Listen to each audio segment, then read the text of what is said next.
16 ga watan Agusta muna Friday da ƙarfe 3:40. Da fatan muna lafiya.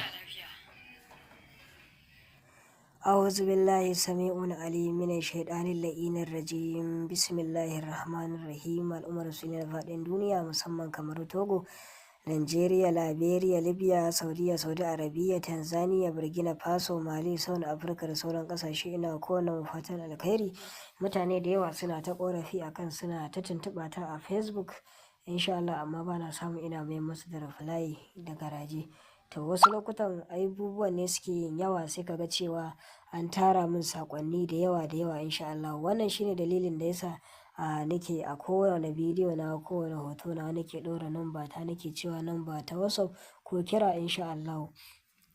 Domin a duk lokacin da aka tara min da saƙonni a Facebook sai in rasa wanne ne ma zan amsa to sai a hankali sai na riƙa amsawa.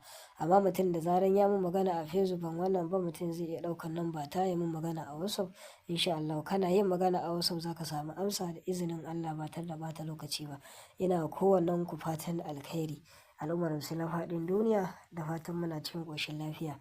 Na ɗauko bidiyon mu insha Allah na aiki insha Allah na ɗora muku a farko insha Allah sai kuma wannan jawabin da nake so in gabatar muku da shi da izinin Allah. A yi haƙuri insha Allah sannan kuma duk wanda ya mana magana a Facebook mutum zai iya ɗaukar number mu ya mana magana a WhatsApp insha Allah domin mu bashi tabbaci akan ingancin kowane aiki yake buƙata insha Allah sannan kuma aiwatar da shi mutum ko ya zo da kanshi insha Allah ko kuma aika mana da kuɗi mu siya kayan aiki mu gabatar masa da aiki ko kuma misali insha Allah